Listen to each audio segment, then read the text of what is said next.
હવે ગીર સોમનાથની જો વાત કરીએ તો ગીર સોમનાથના વેરાવળના ગ્રામ્ય વિસ્તારોમાં ફરી એકવાર મેઘરાજા મહેરબાન થયા। સતત ચોથા દિવસે મેઘરાજા મહેરબાન થયા છે। ગઈકાલે બપોર બાદ વરસાદે વિરામ લીધો હતો। આજે ફરી ધમાકેદાર શરૂઆત થઈ ગઈ છે। વેરાવળના નાબદ્રા, ઇન્દ્રોય, સોનારિયા સહિતના ગામોમાં છેલ્લા અડધો કલાકથી ધોધમાર વરસાદ પડી રહ્યો છે। સતત વરસતા વરસાદથી ખેડૂતો ચિંતિત બની ગયા છે।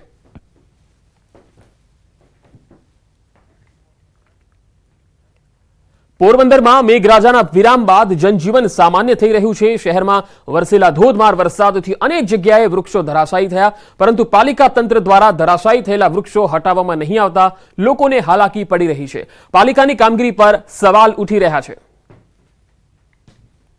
પોરબંદર શહેર તેમજ ગ્રામ્ય પંથકોમાં શનિવારથી વરસાદે વિરામ લીધો છે ને હવે જનજીવન સામાન્ય થતું હોય તે પ્રકારના દ્રશ્યો છે તે સામે આવી રહ્યા છે। આપ અત્યારે જે દ્રશ્યો જે જોઈ રહ્યા છો આ દ્રશ્યો છે પોરબંદર શહેરના ખોજાખાના વિસ્તારના દ્રશ્યો છે।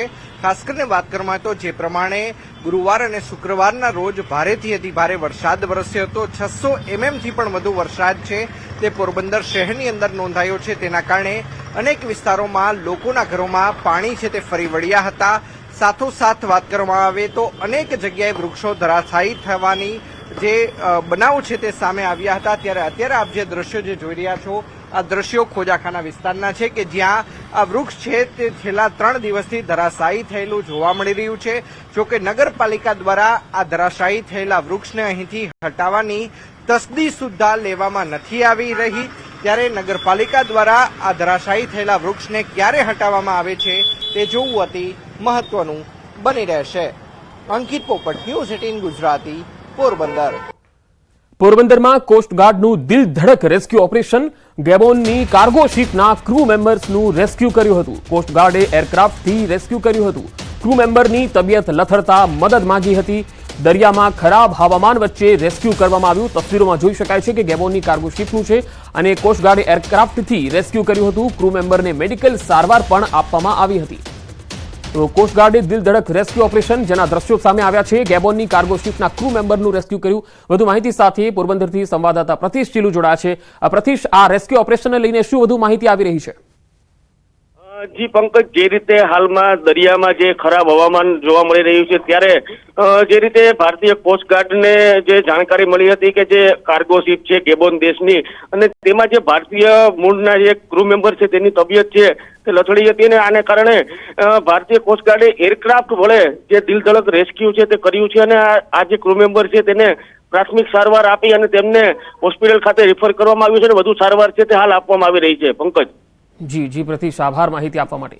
તો કોસ્ટગાર્ડનું આ દિલ ધડક રેસ્ક્યુ ઓપરેશન જેની તસવીરો આવી રહી છે અને ગેબોનની કાર્ગો શિપના ક્રૂ મેમ્બરનું રેસ્ક્યુ કરવામાં આવ્યું અને તેમને તબિયત લથડી હતી। તેમણે ખરાબ હવામાનની અસર વચ્ચે તેમની તબિયત લથડતા આ ક્રૂ મેમ્બરને મેડિકલ સારવાર આપવામાં આવી હતી।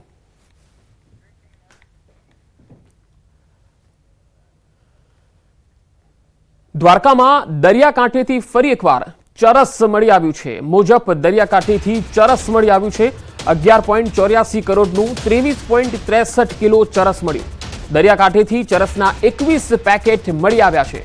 તો દ્વારકા દરિયાકાંઠેથી ફરી એકવાર ચરસ મળ્યું છે। મોજપ દરિયાકાંઠેથી આ ચરસ મળી આવ્યું છે જેની કિંમત 11.84 કરોડની આસપાસ છે। 23.63 કિલો ચરસનો જથ્થો મળી આવ્યો। કુલ 21 પેકેટ ચરસના મળી આવ્યા છે જેને લઈને તપાસ ચાલી રહી છે। ખેડામાં અન્ય રાજ્યોમાંથી ડ્રગ્સ ઘુસાડવાના કૌભાંડનો પર્દાફાશ થયો। ખેડા જિલ્લા અને સેવાલિયા પોલીસની જોઈન્ટ ઓપરેશન દ્વારા આ કાર્યવાહી થઈ જેમાં મધ્યપ્રદેશથી રાજકોટ લઈ જવાતો હતો શંકાસ્પદ કેફી પાવડર। સેવાલિયા બસ સ્ટેન્ડ નજીક ચા પીવા ઉભા રહેલા આરોપીની શંકાસ્પદ 150 ગ્રામ કેફી પાવડર સાથે ધરપકડ કરાઈ છે। સેવાલિયા પોલીસ મથકે ગુનો નોંધવામાં આવ્યો છે। પાવડરના સેમ્પલને FSLમાં મોકલવામાં આવ્યા છે।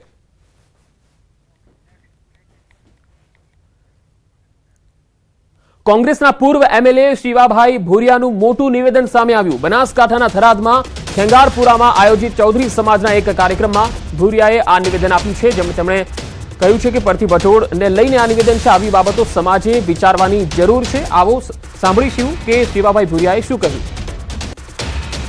તમને પણ ટકોર કરું છું, જો કદાચ હવે પછી એકતા નરી અને જો અત્યારની જે પ્રવૃત્તિ ચાલુ હશે તો બનાસકાંઠા જિલ્લાના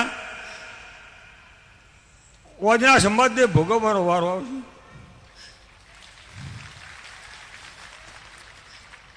આ વાત તમારે મારી યાદ રાખવાની. તમને ઘણું બધું કહો તો બધાને એમ લાગે કે ડોહો ઉભો છો ને લોહી પીએ છે. કોંગ્રેસની સરકાર હતી અને દલુભાઈ 11 વર્ષ ચેરમેનની ચૂંટણી, બોર્ડની ચૂંટણી નથી કરી ડેરીની. 11 વર્ષ આ પરબતભાઈ સાક્ષી છે. કાલે મને બે જણે સાહેબ લશું, સાહેબ ભાજપમાં આવો ને તમને વેલકમ. એટલે આ જમાનો એક દાડો કોંગ્રેસનો એવો હતો ને કે દુનિયા વિનંતી રાખો તો અમુક બોલીએ તો કહેતું. અને કાલી વળે જોવા આવશે ક્યાંની ખબર છે કે અંદર બધા તમે ટેબો થશો ને તો કોક તો દોષક નું થાય ચોક બોલવા સારું. એ ત્યારે તમારે કોકની જરૂર તો પડશે ને. અને મેં અત્યારે અહીં બધાને કીધું આ ચૂંટણીમાં કે તમે રાષ્ટ્રવાદના નોમે તમે એમવાદી છો. હવે વખમમાંથી રાષ્ટ્રવાદના નોમે તમે 2 વોટ લઈ આવો તો ન દાલું. અને એક કહેવા નથી ગયા. એટલે મિત્રો, સમાજ છે એ વસ્તુ આખી જુદી છે, રાષ્ટ્રવાદ છે મિત્રો જુદો છે. ગમે હું ઝેર પીવું પડે પીવું પડે, પણ જ્યારે સમાજની વાત આવે ને ત્યારે કોઈ પણ વ્યક્તિને એક હાથથી હાથ મેળાય અને ખરેખર હાથે રહી અને પરિણામ કઈ રીતે આવે એ મિત્રો વિચારવું જોઈએ. ને કે તમારો કોઈ દુનિયા ભાવે ને પૂછે, તમે વિચારી લો કે કેશિયાની આખી ચૂંટણીમાં રેખાબેનનું નામ જો નથી તો મારા માર્ગનું ઉદાહરણ તો શંકરભાઈ સાક્ષી રેખાબેને બેઠા પૂછો હતો ભાષણ કરવા ઉભા છે ને. કેશિયાજીએ કીધું ભાજપને વોટ આલ દો. રેખાબેનનું વ્યક્તિગત નામ નતો લીધું, ઉમેદવાર આ રેખાબેન મારા ઉમેદવાર છે એમ. એટલે મિત્રો, તમને બધાને ઈમાન મિત્રોને વિનંતી કરું છું કે સમાજની કોઈ પણ વાત આવે, કોઈ પણ વ્યક્તિને ગમે એવું ઝેર પીવું જોવે અને ઝેર પીને પણ સમાજની વિકાસ કઈ રીતે થાય, સમાજની એકતા કઈ રીતે જળવાય, આવી વાતમાં તમે નેરો તમારો કોઈ ભાવને પૂછે. મારે કોઈની લાસારી છે નહીં. મને ઘણી વખત ઘણા એમ કે શિવાબા તમે તો કોમબાદ, હું એને ઘણી વખત કહું કે હું કોમબાદ તો તમે મને કેટલો વોટ આવે એમ કહેતું. એટલે આખા એક રૂપાલા બોલ્યો અને આખા ભારતના જાગીરદારોને ખટો લાગ્યો. એ કોમબાદ નથી. એક પણ વોટ જાગીરદારે ભાજપ ના આવ્યું. એ કોમબાદ ના ગણાય. તમારા જેના બાપ નીલા સારી અને શું કોઈ મોટો ફરક પાડી ન. એટલે મિત્રો, આ વાતમાં બધા સક્ષમ રહેજો, મક્કમતા રહેજો. અને તારા બાળો તમને બધાને કહું છું, આ પરબતભાઈ શકરભાઈ બેઠા અત્યારે ફક્ત ને ફક્ત એક જ થરાદ વિધાનસભા એવી છે ને કે તમે કદાચ ચૌધરી તરીકે જીતી કહો. બાકી અમે બધા લઘુમતીમાં છે, બધા ઠાકોરની બહુ મોટી છે. તે અમે તો કિસ્મત તમારા લો ને જ્યાં વખતે જીતી ગયા એટલે અમારા કિસ્મત. અને અહીંયા તમે જે હાલ પ્રવૃત્તિઓ આદરી છે ચાલુ રાખશો ને, તમારે પણ હત્યામાં જીતો કાઢશે. મારા શબ્દો અહીંયા હશે અને મારી વાળા વિરામ જાય. તો ચૌધરી સમાજના કાર્યક્રમમાં શિવાભાઈ ભુરિયાએ નિવેદન આપ્યું. કોંગ્રેસના પૂર્વ એમએલએ શિવાભાઈ ભુરિયાએ કહ્યું છે કે સમાજની જ્યારે વાત હોય ત્યારે એક થવું પડે.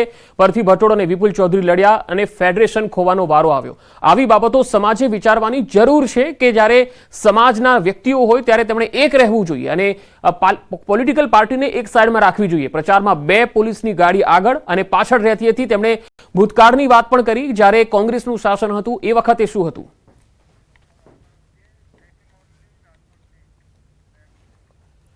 નીટ પરીક્ષામાં રાજકોટની આરકે યુનિવર્સિટીનું સૌથી ઊંચું પરિણામ ચોંકાવનારું છે. રાજકોટના આરકે યુનિવર્સિટીના સેન્ટરનું દેશમાં સૌથી